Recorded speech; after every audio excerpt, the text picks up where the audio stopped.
ഉച്ച കഴിഞ്ഞ് പറ്റുകയാണെങ്കിൽ അല്പം ഉറങ്ങുക. രാത്രി അല്പം നേരത്തെ ഭക്ഷണം കഴിച്ച് ഒരു 10 മണിയോടുകൂടി റൗണ്ടിലേക്ക് എത്തണം.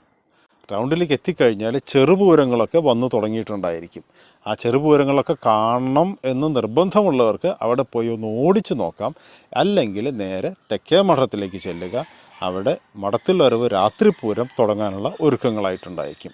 അവിടെ ആ ആൽത്തറയ്ക്ക് അടുത്ത് തന്നെ, പകലത്തെ തിരക്ക് രാത്രി ഉണ്ടാവില്ല, അതുകൊണ്ട് ആൽത്തറയ്ക്ക് അടുത്ത് തന്നെ സ്ഥലം പിടിക്കുക. ഒരു സോഫ്റ്റ് ടിഷ്യൂയോ പഞ്ഞിയോ കയ്യിൽ കരുതുന്നത് നന്നായിരിക്കും. ഈ ശബ്ദത്തിൻ്റെ ശക്തി വളരെ കൂടുതലാണെന്ന് തോന്നിക്കഴിഞ്ഞാൽ അത് ചെവിയിൽ വയ്ക്കുന്നത് പലപ്പോഴും വളരെ സൗകര്യമായിട്ട് തോന്നിയിട്ടുണ്ട്. മഠത്തിൽ വരവ് ബ്രഹ്മോത്സവ മഠത്തിൻ്റെ അവിടെ നിന്ന് നീങ്ങി തുടങ്ങിക്കഴിഞ്ഞാൽ നേരെ കാലത്തെ പൂരത്തിന് നമ്മൾ പറഞ്ഞതുപോലെ പാറമേക്കാവിലെത്തുക. പാറമേക്കാവിൽ വീണ്ടും പകലത്തിൽ നിന്ന് ഒരു കോംപ്ലിമെൻറ്റിങ് ആയ പോലെ ഈ 15 ആനകളുടെ നെറ്റിപ്പട്ടങ്ങളും ആ മുമ്പിൽ പിടിച്ചിട്ടുള്ള ആ പന്തങ്ങളുടെ വെളിച്ചത്തിൽ വേറൊരു ശോഭയിൽ പ്രകാശിക്കുന്നത് കാണാം. വളരെ കാൽപ്പനിക ഭംഗിയുള്ള ഒരു കാഴ്ചയായിരിക്കും അത്. ആ പൂരത്തിനൊപ്പം നമുക്ക് നീങ്ങി മണികണ്ഠനാൽ വരെ എത്താം. പിടിച്ചു നിൽക്കാവുന്ന തിരക്കൊക്കെ ഉണ്ടാവുള്ളൂ. ചൂടും കുറവായിരിക്കും. നല്ല മേളം കേൾക്കാം. മണികണ്ഠനാലിൻ്റെ അവിടെ വന്ന് മേളം അവസാനിക്കുമ്പോഴേക്കും ഏതാണ്ട് പാതിരാത്രിയൊക്കെ കഴിഞ്ഞ് നല്ല നേരമായിട്ടുണ്ടായിരിക്കും. പിന്നെ അടുത്തത് വെടിക്കെട്ടാണ്. ആ വെടിക്കെട്ടിന് മുമ്പ് നമുക്ക് കാണേണ്ട ഒരു കാര്യം കൂടിയുണ്ട്. അതായത് ഈ ആനകളുടെ തിടമ്പ് കോലം മാറ്റുന്നൊരു പരിപാടിയുണ്ട്. ഈ ചന്ദ്രശേഖരനൊന്നും അവിടെ കോലം വെച്ച് നിൽക്കുന്നുണ്ടെങ്കിലും വെടിക്കെട്ട് കാണാനായിട്ട്, ദേവിക്ക് വെടിക്കെട്ട് കാണാനായിട്ട് 2 പന്തലുകളിലുമാണ് 2 ദേവിമാരുടെ കോലം വെച്ച ആനകൾ നിൽക്കുക. ആനകൾക്കാണെങ്കിൽ ഈ വെടിക്കെട്ടും തീയും ശബ്ദവും ഒക്കെ വളരെ ബുദ്ധിമുട്ടുള്ളതാണ്. അപ്പോൾ അതിനുള്ള ചില സ്പെഷ്യലിസ്റ്റുകളുണ്ട്. തൃപ്രയാർ രാമചന്ദ്രനും കോഴിപ്പുറത്ത് അയ്യപ്പനുമാണ് വളരെ കാലാകാലങ്ങളായിട്ട് നിൽക്കാറുള്ളത്. തൃപ്രയാർ രാമചന്ദ്രൻ നാട് നീങ്ങി ഇപ്പോൾ വേറെ ആനകളാണ് വരുന്നത്. എങ്കിലും അതൊരു കാഴ്ചയാണ്. ആ ആന അവിടെ പന്തലിൽ റെഡിയായിട്ട് നിൽക്കുന്നുണ്ടായിരിക്കും. തിടമ്പും കോലവും വെച്ച പ്രധാന പൂരത്തിൻ്റെ ആന ബാക്കി ആനകളൊക്കെ പോയി കഴിഞ്ഞതിന് ശേഷം ഇവർ 2 പേര് ചേർന്ന് നിന്ന് ഈ കോലം ആനയുടെ പ്രധാന ആനയുടെ മുകളിൽ നിന്ന് മാറ്റി മറ്റേ ആനയുടെ വെടിക്കെട്ട് കാണാൻ അവിടെ പന്തലിൽ കെട്ടുന്ന ആനയുടെ മസ്തകത്തിലേക്ക് മാറ്റുന്നത് ഒരു വളരെ രസകരമുള്ളൊരു കാഴ്ചയാണ്. അതും കാണാം. വെടിക്കെട്ടിൻ്റെ കാര്യത്തിൽ ഒരുപാട് അനിശ്ചിതത്വങ്ങളുണ്ട്. അത് ഓരോ വർഷവും എവിടം വരെ ആളുകളെ അനുവദിക്കും എന്നൊക്കെ ഉള്ളത് ഓരോ വർഷവും മാറിക്കൊണ്ട് ആ വർഷത്തെ ഗവൺമെൻറ് തീരുമാനങ്ങളനുസരിച്ച് മാറിക്കൊണ്ടിരിക്കും. അതനുസരിച്ച് നമ്മൾ നിൽക്കുക എന്ന് മാത്രമേ പറയാൻ പറ്റൂ. നിങ്ങൾക്ക് 2 ദേവസ്വങ്ങളിലെയും ആരെയെങ്കിലുമൊക്കെ പരിചയമുണ്ടെങ്കിൽ അവരുടെ കയ്യും കാലും പിടിച്ചിട്ടാണെങ്കിൽ പോലും ഏതെങ്കിലും ഈ 3 തരം പാസ്സുകളാണുള്ളത്. Volunteer pass, festival committee pass, പിന്നെ ഫയർ വർക്ക്സ് പാസ്. ഈ ഫയർ വർക്ക്സ് പാസ്സാണ് ആ സമയത്ത് ഏറ്റവും താരം. അപ്പോൾ അത് കിട്ടുകയാണെങ്കിൽ നിങ്ങൾക്ക് തേക്കിൻകാട് മൈതാനിയിലേക്ക് കയറാം. തൊട്ടടുത്ത് നിന്ന് വെടിക്കെട്ട് കാണാം. അല്ലാത്തവർക്ക് സർക്കാർ പോലീസും പറയുന്ന ഒരു സ്ഥലത്തേക്ക് മാറി നിന്ന് കാണുക എന്നുള്ളതല്ലാതെ കൃത്യമായൊരു സ്ഥാനം പറയാൻ പറ്റില്ല. പക്ഷേ അത് കത്തിക്കുന്നത് ഒരു കാഴ്ച തന്നെയാണ്. ആ മത്താപ്പുകൾ 3 മത്താപ്പുകളും കത്തിക്കുമ്പോൾ അതുവരെ ഉണ്ടായിരുന്ന ആ എരമ്പലോടുകൂടി ഉണ്ടായിരുന്ന പുറത്ത് നിൽക്കുന്ന ജനങ്ങളൊക്കെ ആ മത്താപ്പിൻ്റെ കത്തൽ കാണുമ്പോൾ ഒരു നിമിഷം നിശബ്ദരായിരിക്കും.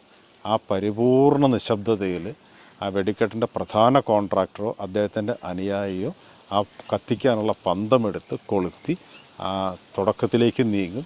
അയാൾ ആദ്യം ആകാശത്തേക്ക് നോക്കി ഒന്ന് തൊഴും. ഭൂമി തൊട്ട് ഒരു 3 തവണ വന്ദിക്കും. അതിലൊന്നും ജാതി മത വ്യത്യാസങ്ങളൊന്നുമില്ല.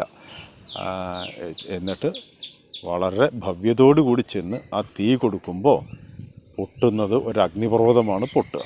അത് സൗകര്യമായിട്ട് ഒരു സ്ഥലത്ത് നിന്ന് കാണുക എന്നല്ലാതെ അതൊരു സ്ഥലം നിർദ്ദേശിക്കാൻ നമുക്ക് പറ്റില്ല. പ്രധാന വെടിക്കെട്ട് കഴിഞ്ഞാൽ പിന്നീട് അമിട്ട് പൊട്ടുന്നതൊക്കെ കാണാൻ അധിക നേരം അവിടെ നിൽക്കരുത് എന്നാണ് എൻ്റെ അഭിപ്രായം. കാരണം ഒരു 15 മിനിറ്റൊക്കെ കാണാം. അത് കഴിഞ്ഞാൽ ഒരുപാട് ബ്രേക്ക് ഉണ്ടാകുന്നൊരു സംഗതിയാണിത്. ഓരോ തവണയും ഇത് ഇറക്കി കഴിഞ്ഞാൽ ആ ചൂട് പോയി, ആകാശത്തെ ആ പുക പോയി, അതിന് ശേഷം അടുത്ത കുറ്റി അതിലേക്ക് ഇറക്കാൻ പറ്റുള്ളൂ.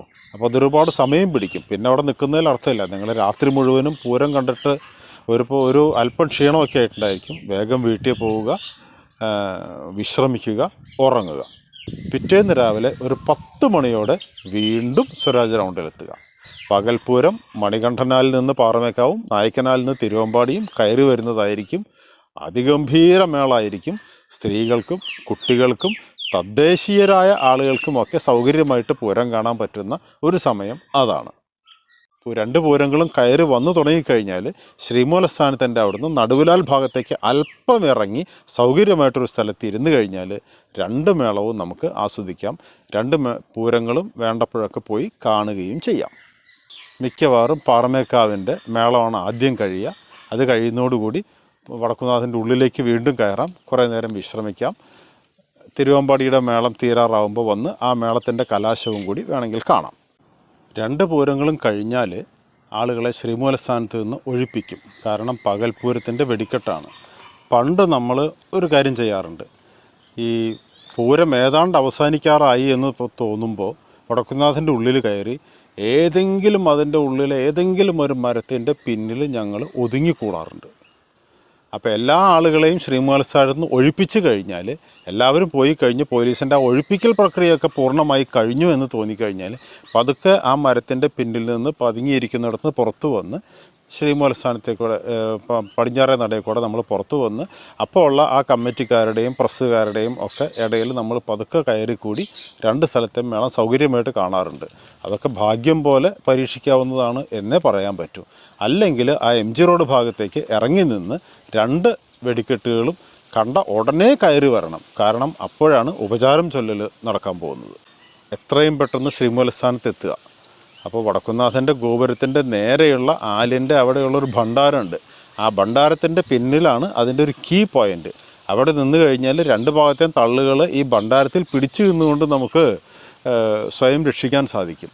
അപ്പോൾ അങ്ങനെ നിന്ന് സൗകര്യമായിട്ട് നമുക്ക് ഉപചാരം കാണാം.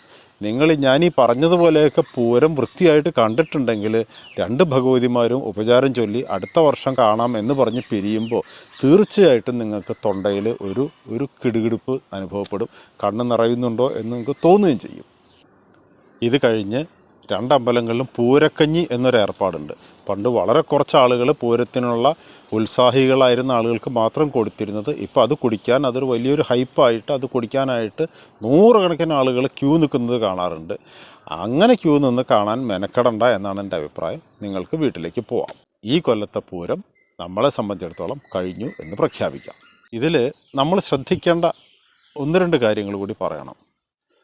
ഈ അവസാനത്തെ പിറ്റേന്നൊക്കെ ആകുമ്പോഴേക്കും ഏതാണ്ട് 36 മണിക്കൂർ ജോലി ചെയ്തിട്ടായിരിക്കും പോലീസുകാരും ഉത്സവത്തിൻ്റെ കമ്മിറ്റിക്കാരും ഒക്കെ ഉണ്ടായിരിക്കുക. അപ്പോൾ അവരെ ഒന്നും നമ്മൾ വല്ലാതെ ഉടക്കാൻ നിൽക്കരുത്. അവർ പറയുന്നതൊക്കെ അനുസരിച്ച്, അവരും മനുഷ്യരാണ്, അവർ പറയുന്നതൊക്കെ അനുസരിച്ച് പരമാവധി സഹകരിച്ച് വേണം നമ്മൾ കാര്യങ്ങളൊക്കെ കാണാൻ. രണ്ടാമത്തെ കാര്യം, കൂട്ടം തെറ്റിയാൽ എവിടെ കാണാമെന്നുള്ളത് നേരത്തെ പറഞ്ഞുറപ്പിക്കണം. കാരണം പലപ്പോഴും എനിക്ക് അനുഭവം ഉണ്ടായിട്ടുള്ള എന്താണെന്ന് വെച്ച് കഴിഞ്ഞാൽ ഏത് മൊബൈൽ നെറ്റ്വർക്ക് ആണെങ്കിലും ഇത്രയും ആളുകളുടെ ഇടയിലാവുമ്പോൾ റേഞ്ച് കിട്ടില്ല, വർത്തമാനം പറഞ്ഞാലും കേൾക്കില്ല. അപ്പോൾ കൂട്ടം തെറ്റിക്കഴിഞ്ഞാൽ എവിടെ കാണാമെന്നുള്ള കൃത്യമായിട്ട് രണ്ടുപേർക്കും പറഞ്ഞു വെച്ച് കഴിഞ്ഞാൽ ആ സമയത്തുണ്ടാകുന്ന ഒരു കൺഫ്യൂഷൻ ഒഴിവാക്കാൻ പറ്റും. പിന്നെ ഒരു പ്രധാന കാര്യം, പൊതുവിൽ നമ്മൾ കേരളീയർക്ക് ഏത് ഉത്സവത്തിനും ആഘോഷത്തിനും പൂർണ്ണത കിട്ടുമെങ്കിൽ ആ പൂരത്തിൻ്റെ സ്പിരിറ്റ് മാത്രം പോരാ, മറ്റൊരു സ്പിരിറ്റ് കൂടി വേണം എന്നുള്ള ഒരു രീതി വന്നിട്ടുണ്ട്. അത് ഒരു പക്ഷേ പൂരത്തിൻ്റെ ആസ്വാദനക്ഷമത കുറയ്ക്കുകയാണ് നമുക്ക് ചെയ്യുക. അതല്ലാതെ തന്നെ പൂരത്തിന് ഇഷ്ടം പോലെ പൂരലഹരി തന്നെ നിങ്ങളെ മത്തുപിടിപ്പിക്കുന്ന ഒന്നാണ്. അപ്പോൾ അതുകൊണ്ട് അത്തരം ആഘോഷങ്ങൾ പൂരത്തിൻ്റെ പിറ്റേന്ന് ഉപചാരം ചൊല്ലിക്കഴിഞ്ഞിട്ടുള്ള ഒരവസരത്തിലേക്ക് മാറ്റിവെക്കുന്നതാണ് ബുദ്ധി.